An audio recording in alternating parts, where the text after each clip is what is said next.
有個多項式 f(x) 被 x 減2乘以 x 加3去除，然之後個餘數係 ax 加 b，所以我哋會知 f(x) 咧就係講緊被除數 ，x 減2乘以 x 加3咧就係除數，最後咧 ax 加 b 咧就係餘數。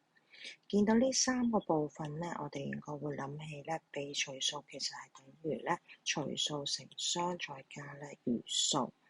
不過咧，成條題目裏邊咧就冇講到咧個雙係幾多，亦都冇俾咧任何咧嘅 hint 話俾你聽咧，其實呢個多項式啦係 cubic 即係三次方啦，定係 quadratic 即係二次方㗎，所以咧你係砌唔到咧嗰個嘅雙出嚟嘅。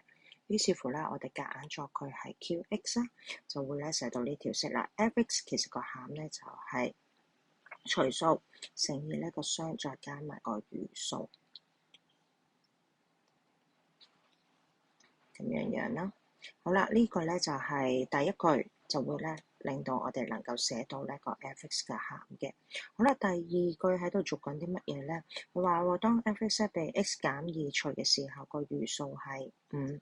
嗱，呢句咧好重要嘅句式啊。當被乜嘢除，然之後咧又話俾你聽個餘數係幾多嘅時候咧，我哋就會發現咧，其實佢係講緊 remainder theorem 啊。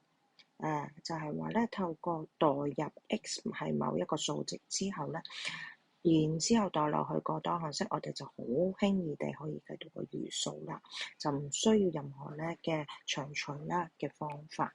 咁點樣做咧？就係望住 divided by 後邊嗰個，就係話望住個除式，然之後咧逼佢咧變成等於0。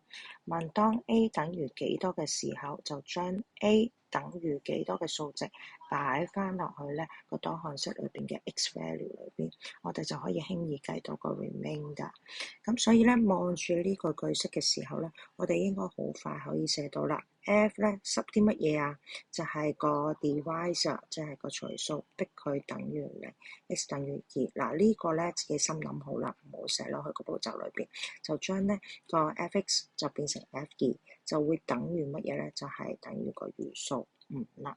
咁我哋就能夠咧寫到第一條嘅 equation。後邊嗰個 equation 係乜嘢嘢啊？其實都係相約嘅。佢咧就係話，當咧 x 加3係咧 f(x) 嘅因式啊，個 factor 嘅時候，咁點啊？因式意思即係話咧個 remainder 其實係等於0嘅。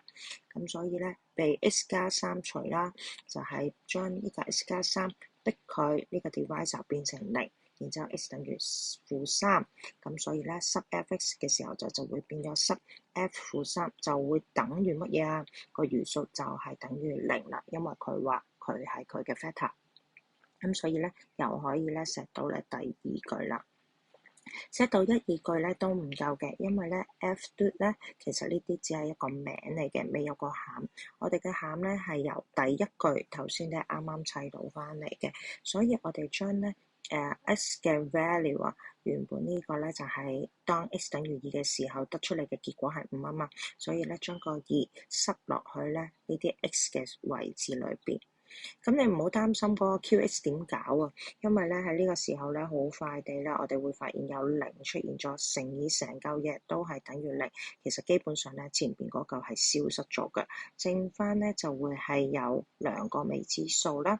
OK， 咁2個未知數一條 equation 係計唔到嘅，所以攞埋第二條嘅 equation， 將個 x 代入等於-3，又係塞落去呢個餡裏邊，又係唔使驚，因為咧你會發現前邊嗰堆嘢咧都係會變成0嘅，可以係消失晒噶啦。咁所以咧剩翻另外一條咧嘅 equation， 呢兩條 equation 再用 simultaneous equation 咧就可以解得到噶啦，個 A 同埋 B。